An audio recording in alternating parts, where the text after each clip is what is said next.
Kita kembali di Polemik. Untuk Anda yang baru bergabung, tema kita malam ini, sumbangsih NU dan Muhammadiyah untuk bangsa. Tema ini kita angkat karena dalam pekan ini, kedua ormas Islam, NU dan Muhammadiyah akan mengadakan muktamar. NU di Jombang, Jawa Timur, Muhammadiyah di Makassar, Sulawesi Selatan. Saya ke Pak Alimun Hanif, apakah Anda sepakat bahwa independensi itu perlu? Ya, itulah sebenarnya jati diri dua organisasi Islam terbesar di Indonesia yang selama ini mampu membuat mereka mempunyai daya tahan yang hebat, yakni independensi. Meskipun periode tertentu dalam sejarah bangsa ini Muhammadiyah dan NU tergoda untuk masuk ke dunia politik secara langsung, tapi di antara pimpinan-pimpinan selalu ada yang mengingatkan bahwa bukan itu tujuan kita mendirikan organisasi. Bukan itu misi utama kedua organisasi. Ada istilah yang pas, Apa itu? yakni menjaga NU dan Muhammadiyah sebagai gerakan civil society. Oke. Yakni sebuah perkumpulan masyarakat yang kuat tapi terus-menerus menjaga moral peradaban bangsa. Itu yang semestinya diperankan di masa depan. Saat ini memang harus kita akui dengan tradisi pesantrennya, lalu kemudian kapasitas membangun pendidikan pada Muhammadiyah, NU pada pesantren, menjaga harmonisasi dengan kehidupan masyarakat yang luas. Dua organisasi ini sudah muncul dengan prestasinya yang luar biasa. Tapi tetap saja harus kita dorong untuk muncul sebagai gerakan-gerakan civil society yang misalnya saja mengembangkan potensi-potensi ekonomi masyarakat. Lalu mendorong sebagai gerakan-gerakan yang terlibat dalam penanganan konflik sosial. Oke. Saat ini hampir semua daerah terlibat konflik bernuansa agama, yang terakhir adalah Trikora. Hampir semua Tolikara, hampir semua organisasi bereaksi sangat negatif karena keinginan jihad ke Papua, mengirim pasukan ke Papua. Tapi pimpinan Muhammadiyah dan NU tetap menjaga bahwa kita harus menahan diri karena bukan itu penyelesaiannya. Untuk masalah-masalah yang kriminal kita serahkan pada negara, tetapi untuk masalah yang sifatnya mendorong mereka untuk tetap toleran, berpendidikan, toleransi dan sebagainya, itulah tugas NU dan Muhammadiyah. Tapi ada yang mengkritik itu, katanya membawa jargon rahmatan lil alamin adalah justifikasi ketidakmampuan dua ormas besar ini untuk dalam penegakan syariah dan jihad tadi itu. Disitulah sebenarnya kesalahan umat Islam yang mempunyai reaksi semacam itu. Mengapa? Karena bukan tugas organisasi massa untuk menyelesaikan itu. Pertama-tama adalah negara. Dan kita sepakat, baik NU Muhammadiyah maupun umat Islam yang lain, negara harus kuat untuk mendorong terjadinya penegakan hukum. Pembenahan ekonomi masyarakat tertindas, memajukan mereka. Kita tetap mendorong negara untuk, tapi tidak semua masalah kita ini diselesaikan dengan hukum dong.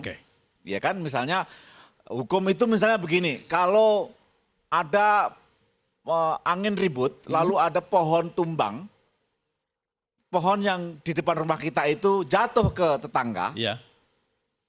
Kalau dipikir-pikir kan kita harus ke pengadilan untuk menyelesaikan ini. Tapi kan tidak semua bisa kita selesaikan di pengadilan. Disitulah pentingnya musyawarah. Misalnya pentingnya saling memahami, oh karena ini musibah ya sudahlah. Kita berdiskusi saja, menyelesaikan secara kekeluargaan, kerugian kita ganti dan seterusnya. Nah di situ sebenarnya civil society itu. Kearifan lokal gitu ya. Hanya karena pohon tumbang, lalu kemudian kita konflik mati-matian, masuk ke pengadilan, lalu kemudian berjihad dan sebagainya. Bukan itu misi kita. Apalagi nanti pohonnya punya Muhammadiyah, rumahnya punya NU. Langsung ribut gitu ya. Nah ini kan kisah dua saudara sebenarnya yang harus kita pertahankan. Nah maksud saya dengan setuju dengan prinsip yang di Pak Gun-Gun tadi adalah independensi tadi adalah kemampuan kita untuk menjaga jarak dengan berbagai kepentingan entah negara, dan kalau memang itu negara adalah kita serahkan pada negara, penegakan hukum misalnya tugas negara. Tapi usaha-usaha untuk menjaga perdamaian, kerukunan, lalu kemudian menjaga tradisi civic, kewarganegaraan kita untuk taat hukum dan sebagainya, tugas kita semua. Nah dua organisasi Islam Indonesia ini bertanggung jawab dan seawal punya komitmen kuat untuk menjaga tradisi sivik hidup di Indonesia. Baik, saya ke Pak Andar Numbawor lagi. Andar, reformasi, keterbukaan dan segala macam tentu menggoda orang untuk terjun ke politik. Apalagi tokoh-tokoh Muhammadiyah dan NU yang sudah sebelum kemerdekaan pun sudah ikut dalam menggerakkan negara ini. Untuk menjaga independensi itu, apa yang bisa dilakukan? Ya, Muhammadiyah misalnya memandang Republik ini kan sebagai Darul Ahdi wa Darul Syahadah. Jadi Darul Ahdi itu bahwa Republik ini adalah kita terikat ya dalam sebuah ikatan bersama gitu, sebuah konsensus. Maka dalam konteks ini Muhammadiyah itu menjadi salah satu elemen dari bangsa ini. Ketika ada persoalan-persoalan maka kita hukum dan lain sebagainya, ke konflik, ke rasial, agama dan lain sebagainya seperti Tolikara kemarin. Itu kita serahkan kepada negara sebagai fasilitator yang bersifat netral gitu ya. Nah disinilah kemudian makna dari Darul Ahdi tadi itu kita terikat oleh sebuah konsensus bersama di mana Indonesia itu beragam, majemuk, plural ya, bukan hanya NU saja, bukan hanya Muhammadiyah saja, tetapi kita ada Nasrani, ada Buddha, ada Hindu, di mana kita terikat dalam ahdi tadi itu, perjanjian mitsaq ghalidho, kalau dalam bahasa Al-Quran itu perjanjian yang agung gitulah. Nah Muhammadiyah melihat itu, kemudian ada Darus Syahadah. Darus Syahadah ini melihat bahwa kita itu sebagai saksi, ya, kita sudah terikat tetapi kita juga menyaksikan. Dalam persaksian itu maka kita melihat bahwa yang perlu dilakukan oleh berbagai elemen bangsa ini adalah bagaimana kita berkompetisi yang ya fastabiqul khairat seperti Kiai Bajak tadi bilang. Bahwa di antara elemen-elemen bangsa yang majemuk tadi itu, ayo kita sama-sama menonton, menyaksikan di mana elemen yang paling baik kontribusinya, paling partisipatif di dalam menjaga Republik ini supaya tetap tegak gitu. Nah, dalam konteks ini menurut saya independensi NU dan Muhammadiyah itu bukan independensi yang pasif tapi independensi yang aktif tadi itu. Artinya tidak tabu untuk masuk ke dunia politik. Kader-kader NU dan Muhammadiyah dipersilahkan. Itu adalah kemerdekaan individu sebagai warga negara sekaligus sebagai anggota atau kader NU atau Muhammadiyah. Nah, dalam konteks ini yang terpenting adalah bagaimana pimpinan NU dan Muhammadiyah itu mengayomi kader-kader yang punya syahwat politik, punya giroh politik tadi itu supaya tetap bermoral, supaya tetap berkontribusi dalam penegakan Republik yang ahdi dan syahadah tadi itu. Begitu juga Muhammadiyah. Maka ke depan menurut saya NU dan Muhammadiyah ini harus dipimpin oleh orang-orang yang kompeten, orang-orang yang piawai menjalin komunikasi politik, menjalin komunikasi lintas sektoral, lintas agama, lintas ideologi. Kalau tidak bahaya sekali.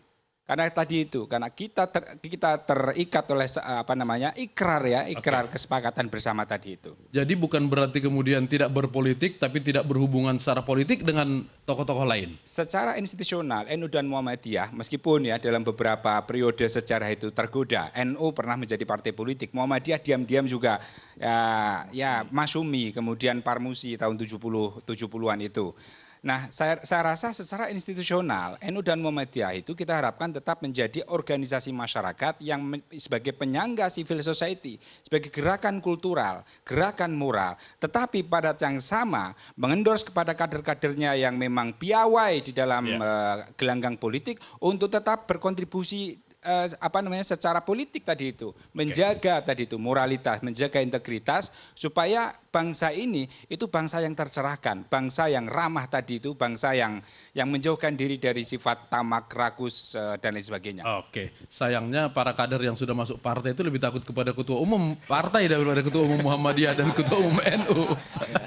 Apalagi yang sudah duduk di DPR, karena ketua umum Muhammadiyah nanti nggak bisa merecall, ketua NU juga nggak bisa merecall.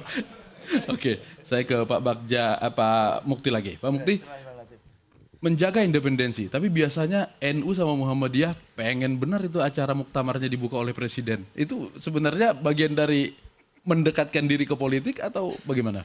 Itu bagian dari bagaimana Muhammadiyah ini menghormati para pemimpin di negeri ini. Bagaimana Muhammadiyah itu bersikap objektif bahwa Indonesia yang kita cintai ini memiliki presiden yang dipilih secara demokratis. Dan saya kira Pak Jokowi tidak hanya kita undang di muktamar, dulu juga pernah ke PP Muhammadiyah, bahkan pernah memimpin jadi imam sholat zuhur di PP Muhammadiyah. Tapi sholat duhur ya, sholat maghribnya belum. Dan nanti untuk menguji Pak Jokowi itu Muhammad atau NU, nanti kita minta ngimami sholat subuh. Kunut atau tidak gitu ya. Jadi ini adalah komitmen kita bahwa betapapun kita ini memiliki aspirasi yang berbeda, tetapi kita ini harus gentle bahwa siapapun yang memimpin selama dia terpilih secara demokratis sesuai dengan sistem yang berlaku di negeri ini, maka dia adalah pemimpin kita. Sehingga upaya kita untuk menghadirkan Pak Jokowi, mudah-mudahan beliau hadir, karena pernah kita undang itu last minute batal. Nah mudah-mudahan beliau hadir dan kemudian nanti insya Allah penutupan akan ditutup secara langsung juga oleh Pak Wakil Presiden. Biasanya NU juga seperti itu ya Pak Bagja ya? Nah ini saya kira satu bentuk bagaimana Muhammadiyah ini adalah bagian dari bangsa Indonesia. Waktu Presiden Indonesia itu Gus Dur, yang membuka Muktamar Muhammadiyah juga Gus Dur. Karena betapapun Gus Dur itu pemimpin NU, tapi karena beliau Presiden Indonesia, kita minta beliau untuk membuka Muktamar Muhammadiyah. Nah kalau suatu saat nanti presidennya itu Muhammadiyah, nah mungkin juga NU akan mengundang presiden yang Muhammadiyah itu membuka Muktamar NU. Nah tinggal persoalannya adalah siapa nanti presiden yang dari Muhammadiyah itu kita belum tahu. Gitu. itu persoalan besar ternyata ya. Iya. Tapi pengalaman kebangsaan ini menurut saya bisa menjadi sebuah cermin bahwa umat Islam ini adalah bagian dari bangsa Indonesia dan umat Islam ini ingin juga sebagaimana komponen bangsa yang lain berbuat yang terbaik untuk negeri ini. Ketika ramai-ramai ada masyarakat yang mengatakan cabut mandat dan sebagainya, Muhammadiyah mengatakan biaya pilihan presiden itu mahal sekali. Sehingga ini harus kita pertahankan sesuai dengan konstitusi dan jangan ada upaya untuk misalnya menurunkan di tengah jalan sebagainya karena itu menjadi tradisi dan menjadi pengalaman politik yang tidak baik. Bahwa pernah ada peristiwa seperti itu makot salaf itu. Itu peristiwa dan pengalaman politik yang memang itu pernah dialami oleh pemimpin di negara manapun. Tapi sekali lagi kita melihat ke depan bahwa ke depan ini Indonesia harus lebih solid, Indonesia lebih kuat. Tadi disampaikan oleh Mas Andar juga oleh Pak Alimun Hanif bahwa Muhammadiyah, NU dan komponen bangsa yang lain ini harus lebih dekat berinteraksi dan Indonesia itu adalah satu negara yang memiliki banyak sekali kelompok-kelompok organisasi agama yang sangat dekat. Namanya juga bermacam-macam itu. Ada ICOM-RP, ada ICRP dan macam-macam yang itu semua harus kita maknai sebagai upaya bagaimana tadi Mas Ali menyebut kekuatan masyarakat sipil ini ikut serta membangun negeri ini. Tentu sesuai dengan ranah dan sesuai dengan kewenangan masing-masing. Kami tidak ingin menjadi tentara, meskipun Muhammadiyah punya kokam. NU saya kira juga tidak ingin berlaku seperti polisi meskipun punya banser. Karena kita tetap bergerak pada wilayah masing-masing. Kalau ini kita pertahankan sebagai satu sistem kenegaraan dan sebagai satu sistem politik yang kita junjung tinggi, maka insya Allah Indonesia ke depan ini akan menjadi a leading nation, negara yang memimpin, negara yang maju, dan negara yang bisa menjadi teladan bagi bangsa-bangsa yang lainnya. Oke, kemarin ketika masjid di Tolikara dibakar, kata orang-orang itu karena Banser sibuk menjaga gereja waktu Natal, jadi lupa jaga masjid gitu. Pak Bagja, berpolitik tabu buat NU? Ya saya kira enggak lah Pak, jadi sejak tahun 84 kesadaran pengalaman NU sebagai partai itu keinginan kuat dari para kiai, para alim ulama dan seluruh jajaran NU agar NU dalam bahasa beliau adalah lebih mandiri, independen. Secara peraturan sejak 84 sampai dengan hari ini. Karena saya banyak terlibat langsung dalam mengatur untuk menjaga independensi NU. Dari segi peraturan saya kira cukup. Untuk seluruh perangkat NU dari mulai pengurus besar sampai ranting. Aturan-aturan yang diberlakukan dari mulai fundamental tentang Itoh Nadatul Ulama, tentang hubungan dengan partai politik, tentang jabatan-jabatan politik, tentang komunikasi politik. Itu semua sudah ada aturan-aturannya. Tapi kelemahannya adalah bahwa syahwat politiknya ini masih besar. Ya. Dan juga tidak salah kita sendiri, dari faktor ekstern juga begitu menggoda. Misalnya partai-partai politik. Partai-partai politik itu selalu dia mencari dukungannya. Misalnya ke pesantren, apalagi kalau itu santri dari seorang kiai, mau tidak mau. Sehingga saya punya kesan bahwa paling tidak besarannya setiap 5 tahun sekali, itu pesantren-pesantren itu dalam tanda petik itu diobok-obok sedemikian rupa oleh berbagai kekuatan politik untuk dicari dukungannya. Tapi setelah menang ditinggal. Iya, ya sudah jelas kalau itu ini pengalaman lah, sudah pengalaman. Jadi maksud saya bahwa partai politik juga misalnya dari kekuatan politik itu juga harus mendewasakan diri mengenai fungsi-fungsinya dia.